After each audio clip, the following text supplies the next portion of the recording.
Hey, look, I don't just read Marvel and Image Comics nonsense. I picked up a Vampirella book once or twice. Um, Probably because there was like hot naked girls in it, but whatever. This thing was printed, it says here, in 97. So this is 1,000 years ago, it feels like. Um, I have no particular interest in Vampirella as a character. A ridiculous outfit that you just have to keep because it's a iconic design no matter how ridiculous it is. So I don't know how you make it work in a comic and take it seriously. I always imagine you have to, anything involved with Vampirella, you have to kind of do it tongue-in-cheek and just like, this is just ridiculous. John Bolton, it says Bolton 97 doing the cover. That's a pretty sweet piece of artwork, I guess, you know. um, I don't know what the background is supposed to be. Is it a rose opening or a cape? It's supposed to be Dracula grabbing onto her, you know. It's interesting. It's on the back cover. Nothing particularly interesting. But I remember, I'm sure the reason I would have picked this up was the art inside it. There's like a excerpt of Jonathan Harker from Bram Stoker's Dracula. I guess they wanted to put that in there. And they got these there's a couple, at least two of these, and maybe three, we'll see. They're like framing pages drawn by Mignola. I like that a lot. I mean, Mignola knows how to compose a image, and like he's not trying to draw like a sexy babe to invoke like, look at the hot babe, look at her body, look at her boobies and her butt and all that type of stuff. We'll get into that in the next story here. On the flip side, he's more interested in like, what can I do to make this look like a creepy image? And boy, does he do that really well. And it's still just by default of hot girl in this outfit. She's still kind of sexy, but it's a whole other thing. That as compared to Necromance, Warren Ellis writer. I like Warren Ellis a lot, his writings. Mark Beecham, painter. This doesn't look like a painting as much as it looks like a photo collage. I did read this once. I am not particularly interested in rereading it. I don't particularly care for this opening page. It's fine, but I'm more interested in artwork, drawing, painting. I'm interested in this kind of shit right here. This, I just kind of flipped through this, and this Mark Beecham, the only thing I've looked at so far on the channel with that guy is there was these swimsuit issues that I was flipping through, and I think it was a swimsuit issue I was flipping through. But he did some of the artwork in that. And you tell me the name Mark Beecham, if I'm saying his name correctly. I'm like, oh, that's the guy that likes to draw women's exposed snatches. And I'm not being overly like dramatic about that. That's what he likes to draw. And he probably makes a lot of money doing it. He can, now forget that part. He can draw his weird kind of mixed media artwork. These, I don't know if these are supposed to be like drawings, pieces of artwork, or photos as far as what they are in the story, but these different kind of illustrations, that's like a pencil drawing, and then this painterly stuff going on, the framing of this big scene, but then this little framing here of this guy with his guts ripped out. It says, eaten from rectum to jawbone. And then it kind of goes back and forth with like this, I don't want to call it realistic, but more realistic kind of color palette to this like sketchy, weird kind of vibe. So it's tonally crazy. It's inconsistent as hell with the tone. But I kind of don't mind it. I like this artsy, like this scratchy look. This is clearly just some pencil stuff and probably some paint in there. It's got kind of a Sienkiewicz kind of artistic vibe going on there. So it's really expressive and kind of trying to be more interested in like the emotion and the mood of the scene more than technical accuracy of the scene with color tones and anatomy and things like that. It's an artist being artistic. Like this looks like kind of like almost like a watercolor wash kind of going on down here. And then just a pencil drawing in the background. Beautiful face, great lighting. I'm sure he photo references everything, if not most things. But then we get into what he's known for, this artist, and as just a piece of artwork, that's pretty goddamn impressive. Some very exaggerated, not very, but kind of exaggerated anatomy on her. Very much referenced, like the face. Let me bring it up closer. I like the face. It's pretty. The nose, eyes, mouth, all drawn, painted really well. The hair. And then anatomically, I mean, you know, we know why we're here. This is what he does. I'm trying to focus on the good before I focus on the, I don't want to call it bad or ridiculous or silly. But just as a piece of artwork like this, however he does this, starts in a pencil drawing, and then is it paints, is it acrylics, is it chalks, is it, I don't know, complete mixed media stuff. I love these highlights on the hair and the chest and kind of back through here on the outfit. The anatomy is very accurate. Like these curves on these hips, like where they come and they kind of indent here and then flare out to come down like that. The anatomy on this, like you can see the underlying physical and anatomical structure of the hip bones, even as much to, like, he likes to place a lot of emphasis on the hip area in some of these drawings. And like, I feel like if you go back and look at this guy's artwork and look at female figures, you'll see a big emphasis on hip area. You'll see more. But like the folds of like the fat ass cheek behind there as the costume comes down, and then the knees, like it's really well done, and then pushed slightly to an exaggeration, and then on this background, I don't know if there's some airbrush going on there. It's a great piece of artwork, even though this outfit on her is ridiculous. And I don't know, I've had this thought for years. I probably should even mention this. It probably sounds stupid. If this was this exact same drawing, this same painting of this woman's figure, but she was completely nude, it would come across as more respectful because it would feel like just a nude figure study, an anatomical study of the human figure.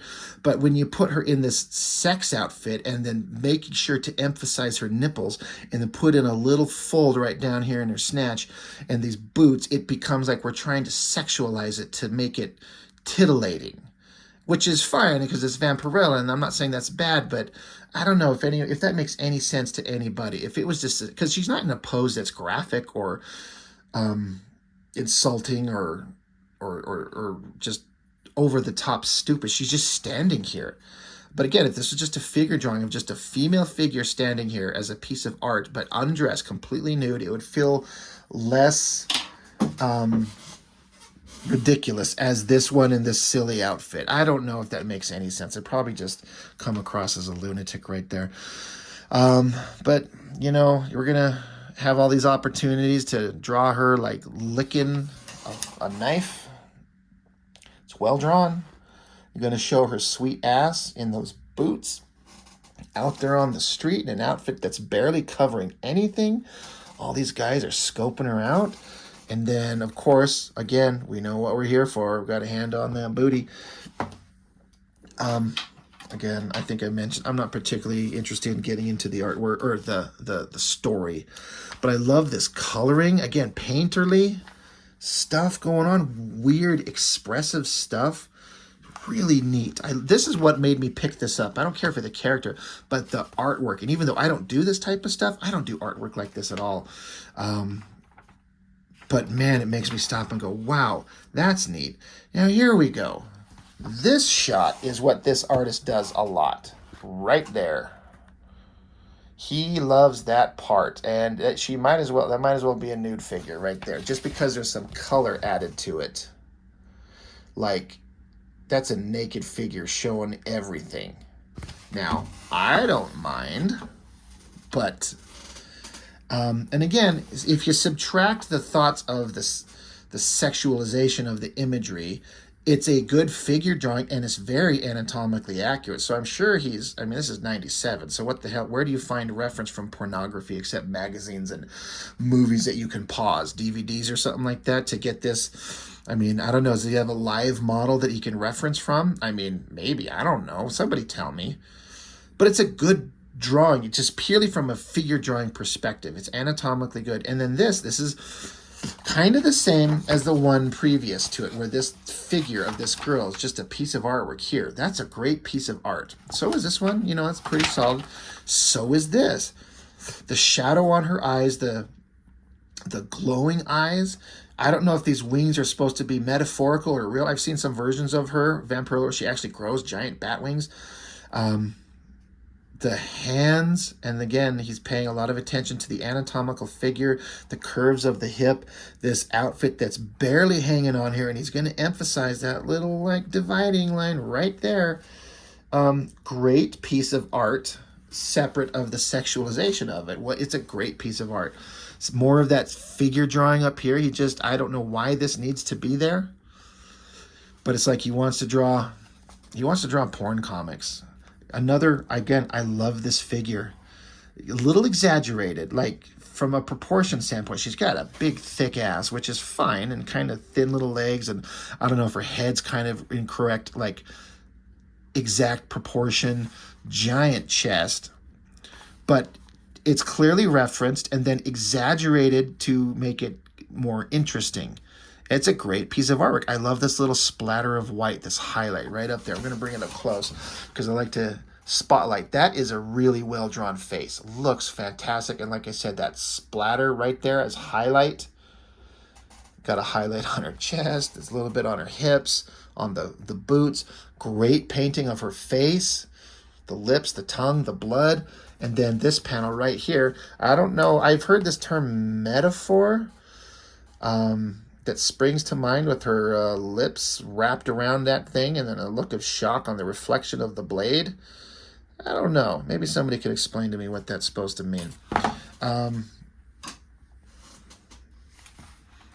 But as a piece of artwork, as a piece of artwork, it's some really good artwork here if you don't mind the subject matter. Now, I don't. It's kind of like whatever. Like I don't mind drawing. I like drawing beautiful girls. I like drawing faces and anatomy and figures, but I'm not particularly interested. I would never throw that panel into a book, and unironically, unless I was intensely trying to make a book that is that. And is that what this is supposed to be? Like really pushing the boundaries there.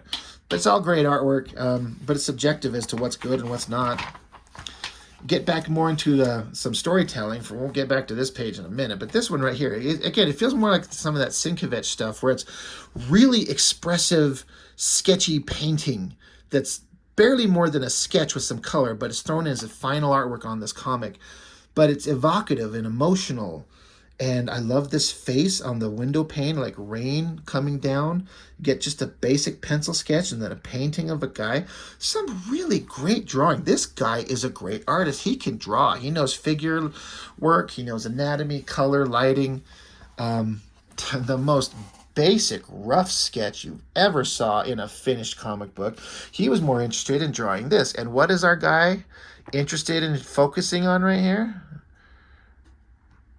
I mean, again, everything I just said about all those previous things, a great piece of figure work, well done, referenced, believable, just hypersexualized. And is it necessary? I don't know. I dig that. You know, that feels kind of proportionately accurate, but still attractive. So again, I know I've said this. I'm not going into the story. I don't care. It's more of just like an art portfolio review, really. Some really interesting stuff. Another kind of pencil sketch, a booty shot. Got to end on that, and then a moody shot of this guy. I'm not sure what these little dots around it are supposed to be representative of. And then he signs it off with a. I even like his signature. That like on the painting board, whatever. I bet these are paints on. He paints these on some kind of like fleck board or something like that. Whatever that stuff is called, some kind of hardboard. You know, it's not like an art canvas, I would guess. And he signs it with, is that, I don't know, is that paint with a brush? I think his signature looks beautiful too. It's really interesting. So great artwork. You tell me if that's. If the artwork is over the top, it's weird. Another one of those Mignola kind of framing pages. This tiny little panel, great folds in the cloak. Really interesting. I like that. Very different from the stuff we were just looking at over here. Now this one, I remember a little bit more clearly. Alan Moore writer. Gary Frank penciler. I didn't care for Gary Frank at this point. It wasn't until a long time later where I suddenly realized how good Gary Frank is. And I mean, it's like every artist has to start at a certain place. And there's a lot of artists who I love. I eventually grew to love, but their earlier work, they just had developed into who that they would become. And their artwork was a little softer, a little rounder, a little less exciting, a little more boring. Gary Frank, he went on to do that. What was that? Oh my God, that Power. It was like, oh my God, that the Marvel comic series of the characters that were just like alternate versions of DC Comics characters. You had a Superman and a Batman and a Wonder Woman, but they were alternate characters, and then they did an updated version of it. I've got them pulled out. I'm going to review them. I think they're really good. You guys, you'll know what I'm talking about. Somebody will. But that was when I discovered how much I like Gary Frank as an artist, and then I follow him on Instagram these days. Holy shit, is he good. This stuff is kind of fine. But what interested me about this story is I kind of just dismissed it because when I first read this back in '97, because I focused mostly on the crazy artwork in this first story and dismissed this one. But I eventually did read it because I'm like, oh, okay, Alan Moore, I keep hearing about how good he is.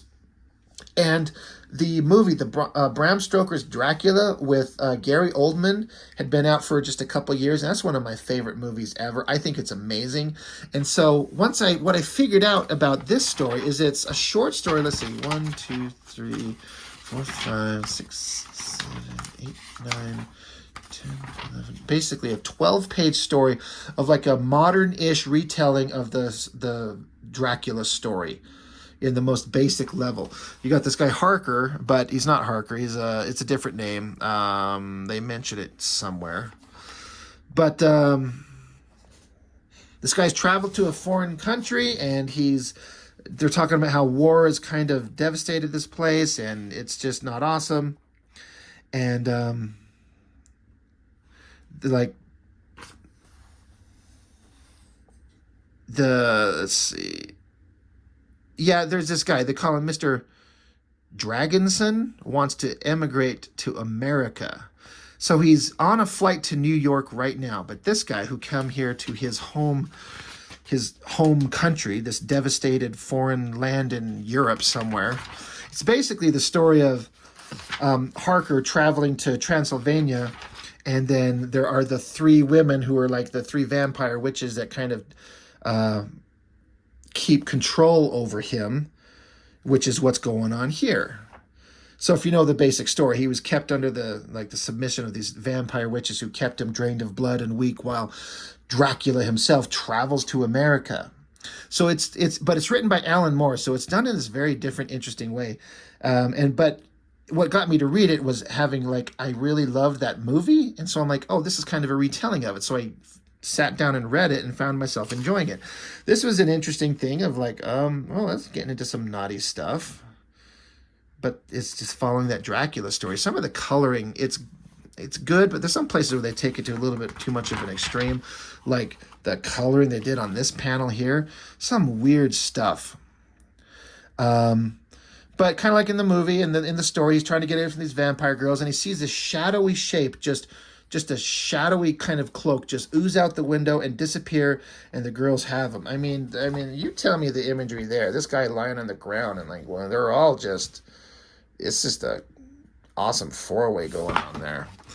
But instead of a Dracula traveling to America on a boat, an airplane. And these guys come up to the airplane. There's no contact. It just landed there. There's no communication. They don't know what's going on. They hope everything's okay. They pry the doors to the plane open, and everyone's dead, just like the boat. The Demeter, is it? Where all the people are dead because Dracula was feeding on them to make his trip. And then as they're looking at the controls, these guys figure out everyone's dead. Their throats ripped out. It looks like a cat of some type. Clearly, Dracula. It's got the glowing eyes. So again, if you know the Dracula story. Now I like this panel because it took me a minute to recognize this, and they did this in the movie in a way where you'd have the character of Dracula, you're seeing through his eyes, his perceptions. And that's what's going on here. This color scheme, how it's kind of like tinged in red, like this cat is hissing.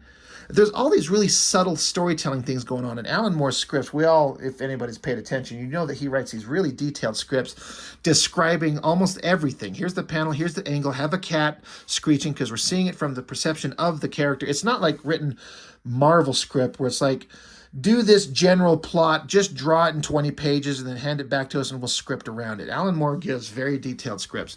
So of course this is going to be like probably Mina and Lucy in the story. They're hanging out, talking, smoking, drinking. A shadowy figure kind of emerges there.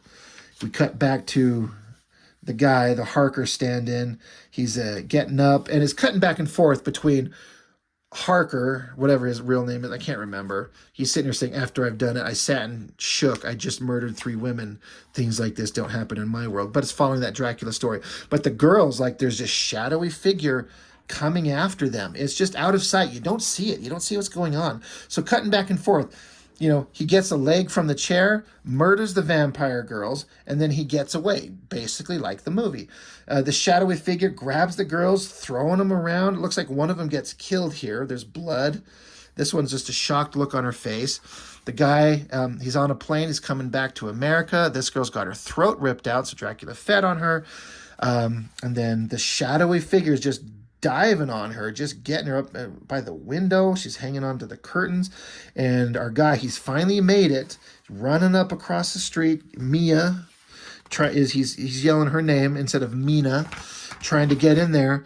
And the girl that we thought was dead, Lucy, well, of course, she's turned into a vampire. So she's just sitting here. She's talking with her throat ripped out. But he's and you know, there's elements to the story where this guy's realizing, stupidly, it was only when I said Lucy's name that I realized how similar all our names were to those in the original story. So the clinch of the story that Alan Moore's writing is that the story of Dracula does exist. Bram Stoker's Dracula exists in this, but it's just repeating itself in real life. And this guy's starting to realize, as the story's been going on, that everyone's got names very similar and the situations are very similar to the actual book. What the hell is going on?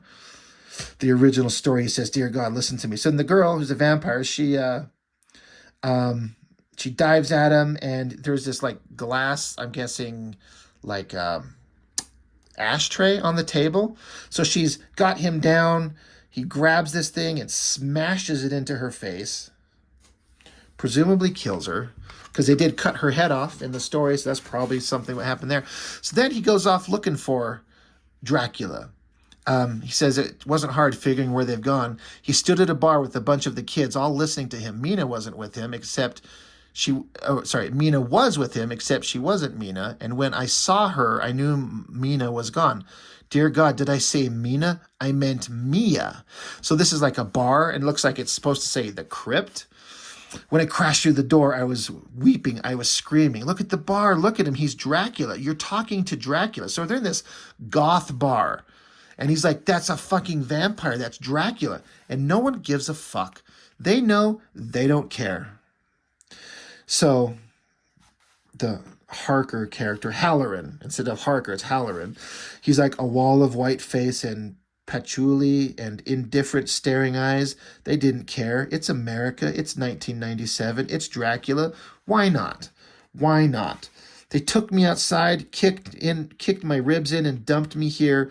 Neither he nor Mia left the bar. They didn't even turn around. So then it says Mr. Halloran, and then we're getting the shot of the vantage point of the main guy as he's looking up at him.